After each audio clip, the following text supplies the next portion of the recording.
नमस्कार मित्रों, आपका मेरे चैनल स्टडी विद संध्या में पुनः स्वागत है। मित्रों, आज मैं आपके लिए हिंदी गद्य साहित्य की प्रमुख विधाओं की परिभाषाएं व्याख्या सहित लेकर प्रस्तुत हुई हूँ। और इससे पहले मैंने हिंदी गद्य साहित्य की विधाओं के विषय में बताया था कि कितनी विधाएं होती हैं। तो आज उन दो विधाओं में से प्रमुख विधाओं की परिभाषाएं मैं आपके समक्ष प्रस्तुत करूँगी। तो चलिए शुरू करते हैं। सबसे पहले नाटक। नाटक हिंदी गद्य साहित्य की एक प्रमुख विधा है।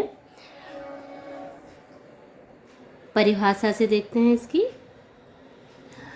अभिनय की दृष्टि से संवादों एवं दृश्य पर आधारित विभिन्न पात्रों द्वारा रंगमंच पर प्रस्तुत करने के लिए लिखी गई साहित्यिक रचना को नाटक कहते हैं।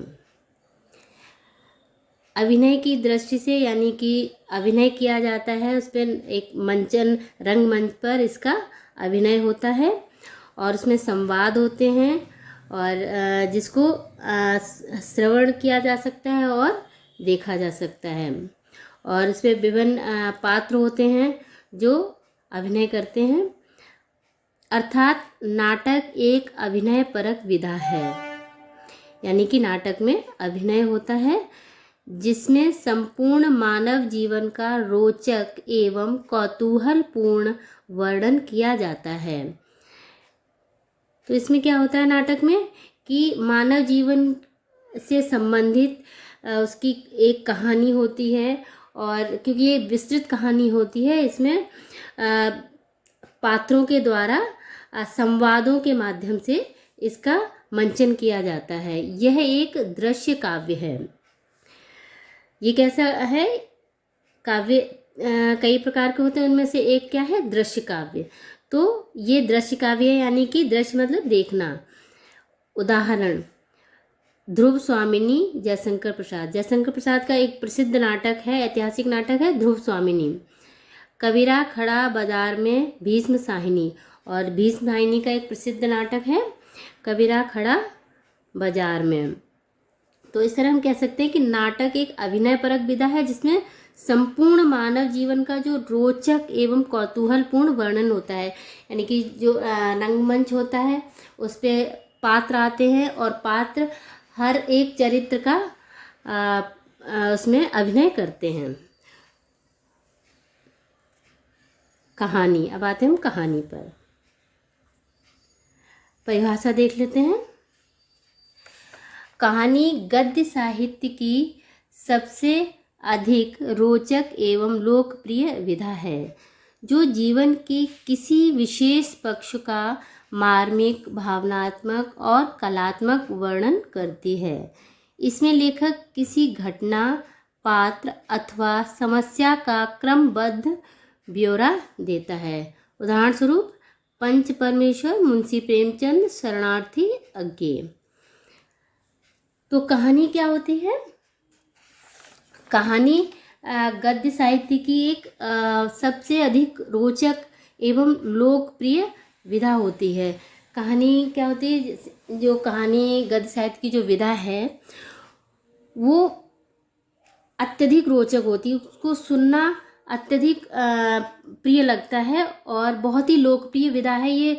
जैसे हमारे पहले दादा, नाना, नानी, इन सब के माध्यम से हमने कहानियों को सुनते सुनते बड़े हुए हैं। तो उस तरह ये एक बहुत ही लोकप्रिय विधा है जो जीवन के किसी भी विशेष पक्ष का मार्मिक, कहानी में क्या होता है, एक कहानी होती है, एक घटना पर आधारित होती है और उसमें किसी एक विशेष पक्ष का मार्मिक, भावनात्मक और कलात्मक वर्णन होता है। इसमें लेखक किसी घटना, मतलब कोई एक घटना लेता है, उसके जो पात्र होते हैं और उसकी जो भी समस्याएं होती हैं, जो भी कहानी होती है, उसका ब्यौरा दिया जाता है क्रमबद्ध तरीके से। जैसे आपने मुंशी प्रेमचंद की पंच परमेश्वर पढ़ी होगी और अज्ञेय जी की शरणार्थी। अब आते हैं निबंध। परिभाषा देखते हैं।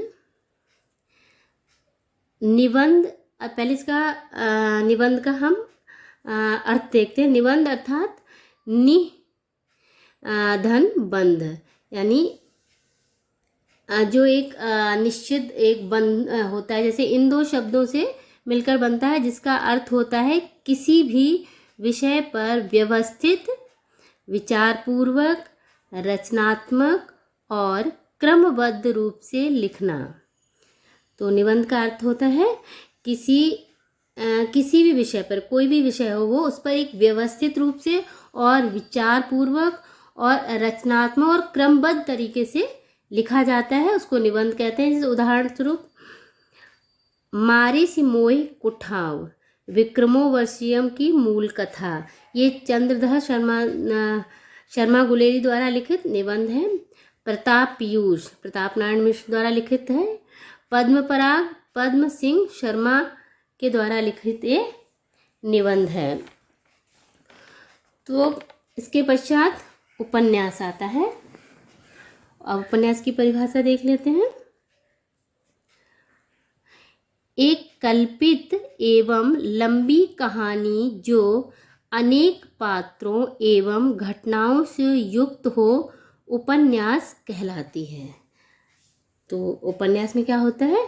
उपन्यास एक कल्पित, यानी कि ये कवि की या लेखक की एक कल्पना होती है और बहुत ही उस कल्पना को बहुत ही लंबा आकार दिया जाता है। बहुत लंबी कहानी होती है जो जिसमें अनेक पात्र होते हैं, कई पात्र होते हैं और कई घटनाएं होती हैं, तो उसको उपन्यास कहते हैं। उपन्यास शब्द का अर्थ है उप धन न्यास। उप मतलब समीप, न्यास मतलब रखना, यानी समीप रखना, अर्थात निकट रखी वस्तु जिसको पढ़कर ऐसा लगे कि हमारे ही जीवन का प्रतिबिंब है। यानी उपन्यास का मतलब होता है कि उपन्यास को पढ़ के जब हम उपन्यास पढ़ें तो उसके बाद हमको ऐसा लगेगा कि जैसे कि हमारे ही जीवन की हमारे ही जीवन की कहानी इसमें लिखी गई है पूरी तरह से। जैसे कृष्णा सोबती की रचना है जिंदगी नामा, ये एक उपन्यास है।